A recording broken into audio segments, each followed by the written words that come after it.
This tutorial is going to show you two things: how to organize your jams in Jamboard, and also how to share out templates that you've made so they don't get ruined. So the first thing I want to point out is this is the homepage Jamboard, and it's basically a giant schmozzle. It's got very poor organization, how it works. You can share and organize by you, by anyone. You can look up the name of the jams, but I just find it a big hassle to try and find what I want quickly.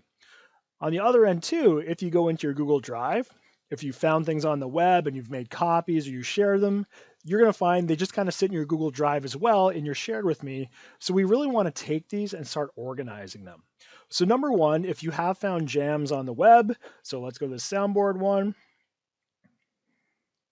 If you have found jams on the web, all you're going to do is go in, you're going to do a right click on it, and you're simply going to make a copy if you haven't already.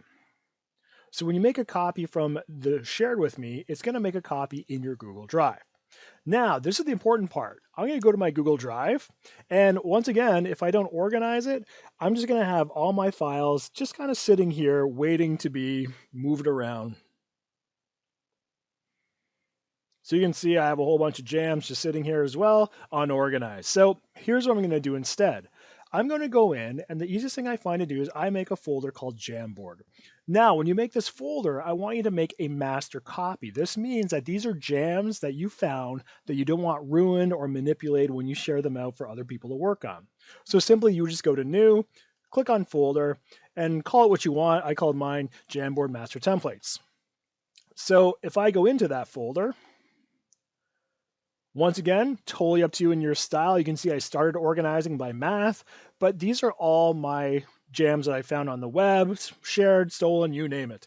But the biggest thing is these are all my masters. I do not want to share these and give access to these to other people. What I'm going to do is I'm actually in this folder, I'm going to make another folder and call it shareable. So I know that these are the ones I'm sharing out. So if they get ruined or if they get manipulated and changed, it's not a big deal because I have the master. So same thing as I did when they were shared with me. I'm just going to do a right click and I'm going to make a copy. Now when I make a copy in a folder, it actually keeps it in that folder. And there you can see there's the copy. Now all I'm going to do is I'm going to click and I'm going to drag that and drop it right into the folder. So now when I go in, there's that one I'm going to share with the students. So another tip is let's click on it and go to it. You might want to rename it so you know exactly what it is and it's shareable. It opens up. So I've already sent it to other students. So they go in, they manipulate it, they add their things. Here's the greatest tip now. I want to save this, but I don't want the students to be able to manipulate it after the assignment's over. The biggest thing you want to remember then is go back to your share settings. Now, depending on how you shared it, if you have people you shared it directly to, because they're editors, you are going to have to change their access manually, either to viewer or remove them. Chances are you probably shared this with the class using this link down here though. So what you want to do is go to change, and you're actually going to change it from everyone with the access to restricted, which means no one is going to be able to open this up. Make sure you click done. And now the students won't be able to go in and manipulate it any further on you because you just want to keep that snapshot of the learning right now. If I want to open it back up, I could, or I would just go back to my master template and make a new one if it's like a check-in I want to do every day.